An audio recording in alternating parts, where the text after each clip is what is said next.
The Algerian War lasted from November of 1954 until March 1962, and is also considered the Algerian War of Independence because obviously Algeria became independent of France.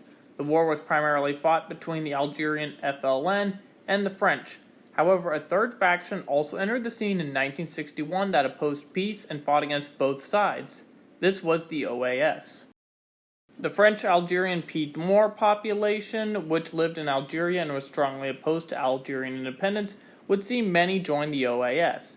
And the OAS was formed in 1961 from existing networks calling themselves counter-terrorists, self-defense groups, or resistance groups, which carried out attacks on the Algerian FLN and their perceived supporters since early on in the war.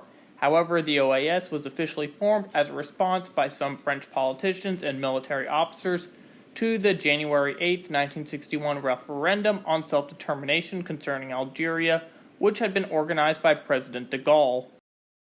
The main hope of the OAS was to prove that the FLN was secretly restarting military actions after a ceasefire agreement which occurred during the Evian Accord agreements in March of 1962 and the referendum in June of 1962. So during these 3 months, the OAS unleashed a new terrorist campaign forced the FLN to abandon the ceasefire.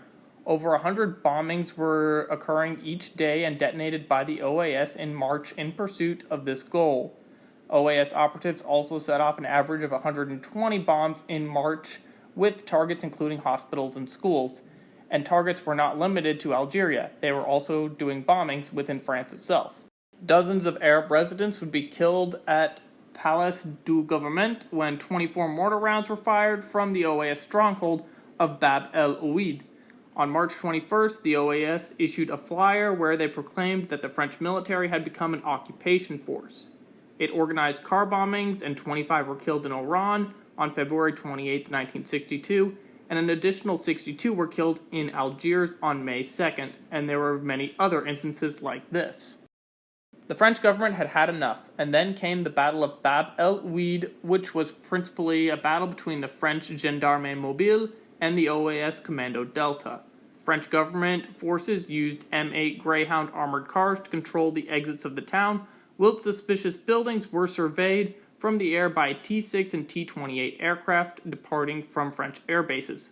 4 T-6s strafed the rooftops to clear them of OAS snipers, after Army helicopters dropped canisters with tear gas to clear out OAS forces. As part of the attack, naval artillery support from the T-47 class destroyers Surcouf and Maille-Brise was planned, and through it, the French soon found that it was evident that this was not practical and the bombardment would be called off. Most of the troops setting the siege to the quarter had been ferried to Algeria by the French ships along with the other 3 destroyers on March 2nd. The Pied-Noir population fought stubbornly, hurling Molotov cocktails from apartment windows, aiming bazookas from the railings of balconies, taking pot shots from rooftop pillboxes. Oil and soapy water would be spread on the streets to spin the wheels of army vehicles.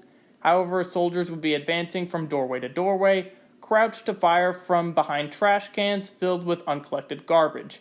Half-tracks and armored cars would pound shop fronts and apartments with 37mm rounds. Concurrent to the Battle of Bab el-Oued, 200 OAS Maquis marched from Algiers to Oued, which was a mountainous region between Oran and Algiers. They tried to capture 2 French military outposts to gain support from local Muslim tribes loyal to France. However, instead these OAS forces would be harassed and eventually defeated by the French Foreign Legion units, which were led by Colonel Albert Brothier after several days of fighting. On March 25, 1962, General Edmond Youhoud, who was the adjutant to Raoul Salan and commander of the Oran branch of the OAS, was arrested at the Hotel Panoramique d'Oran with his adjutant, Commander Julien Camelin. Additionally, the battle caused a decisive blow to the OAS morale, as the OAS had previously believed that the French army would remain neutral against them and never fire on Europeans. However, they were mistaken. The battle essentially saw the French army conduct a counterinsurgency operation against their own citizens, with French troops occupying the city, utilizing clear-and-hold strategies. French army casualties were 15 dead and 77 wounded. Meanwhile, the OAS suffered 20 killed and 60 wounded. That's the Battle of Bab el-Oued, and I'm like 90% sure I butchered half the pronunciations of everything. But did you know about the battle before this video? Is there more information that I left out or should have talked more on? Write in the comments, and thank you for watching.